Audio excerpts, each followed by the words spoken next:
Chapter 13. The Wizard's Secrets. It was a long journey back to the Emerald City, but this time the four friends walked with shoulders lifted high. Dorothy carried the Wicked Witch's broomstick, its bristles singed and dark. Toto trotted proudly beside her, as if he too felt the triumph of their victory. The Scarecrow hummed cheerfully. The Tin Woodman polished his axe as they walked, shining it to a mirror-bright gleam. The Lion took deep breaths with each step, trying to feel braver than he ever had before. At last, the stunning green towers of the Emerald City rose into view, shimmering under the sunlight. The friends approached the great gate once more and rang the small bell. The guardian of the gates peeked out, startled.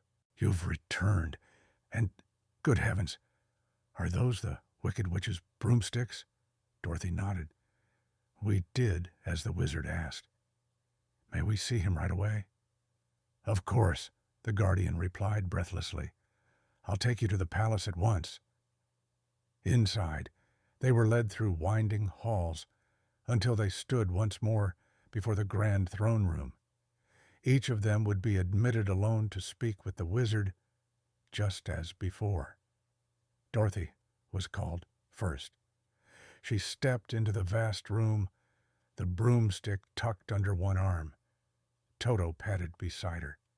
Her heart raced as she waited for the booming voice of the wizard. Instead, the room remained silent. "Great Oz," Dorothy called softly, "I've brought you the broomstick." Still nothing.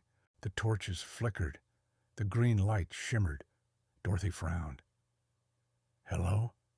She walked slowly deeper into the room, and then stopped. In the corner, hidden behind a tall green curtain, she heard a faint metallic clatter, then a cough, then a voice. Not booming, not frightening, just an ordinary voice. "Just a moment," it squeaked. "This machine never behaves." Dorothy tiptoed toward the sound. With one quick tug, she pulled the curtain aside, and there, standing behind a strange collection of levers, wheels, and little bells, was a small, round man in a shiny green suit. Dorothy gasped. "Who are you?" The man jerked around, startled. "Oh dear. Oh my, you weren't supposed to see this." Dorothy stared. "Where is the Wizard of Oz?" The man swallowed hard. You're looking at him." Dorothy blinked. "But the giant head, the fire, the voice." "All tricks," the man admitted miserably. "Just illusions. Machines and clever lights. I'm not a real wizard, I'm just a humbug." Dorothy's heart sank. "But you promised to help me, and my friends." The man wrung his hands. I know I did, and I truly meant to, but I'm only a balloonist from Omaha. My hot air balloon drifted to Oz long ago.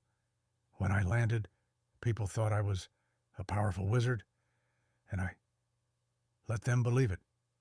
Dorothy felt a wave of disappointment crash over her. "Then you can't send me home at all." The man paused. "I didn't say that." Dorothy looked up, startled. "I can't do magic," he said, "but I may still be able to help. You see, my balloon is still here, in storage. I could take you back the way I came." Dorothy's heart lifted. "Truly? If the winds are right, yes," the man said. "But first, bring in your friends. I made promises to them, too. I will do what I can." Dorothy hurried out to the hallway. "Come quickly," she called. "There's something you need to see." The Scarecrow, Tin Woodman, and Lion rushed in.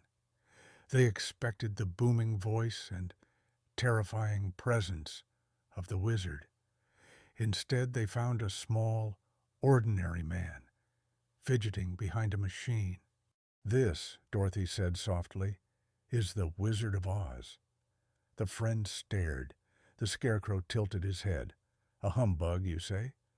"A rather good humbug," the man muttered, but still, not a wizard. The Scarecrow sagged. Then you can't give me a brain. The man brightened. Ah, but I can. You don't need real magic to solve that problem. He disappeared into a cabinet and returned with a small bag of bran, a handful of pins, and some needles. With these, he said, I can fill your head with cleverness, a mixture of brain and sharpness. It's symbolic, but quite effective. The Scarecrow beamed. Oh, thank you. Next, the Tin Woodman stepped forward. What about my heart? The wizard nodded thoughtfully. You already have the kindness of a good heart. But if you need something to carry with you. He brought out a small red heart-shaped silk cushion stuffed with sawdust and pinned it inside the woodman's chest. There, the wizard said proudly, a heart you can see and feel. Tears of joy filled the Tin Woodman's eyes. You have given me what I longed for. Then the lion approached timidly. Can you give me courage? The wizard smiled. You don't need courage poured into you. You already have it. But I can give you something to remind you of it. He fetched a small green bottle labeled Courage and handed it to the lion. It's only a drink of liquid, he admitted. But if you believe it's courage, you will feel brave. The lion took it gratefully. Sometimes belief is enough. Dorothy watched her friends with glowing pride.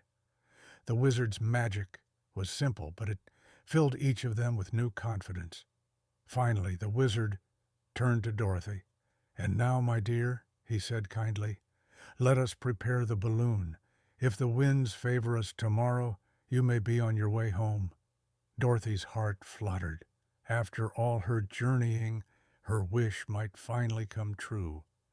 But Oz was a land of surprises, and her adventure was not finished yet.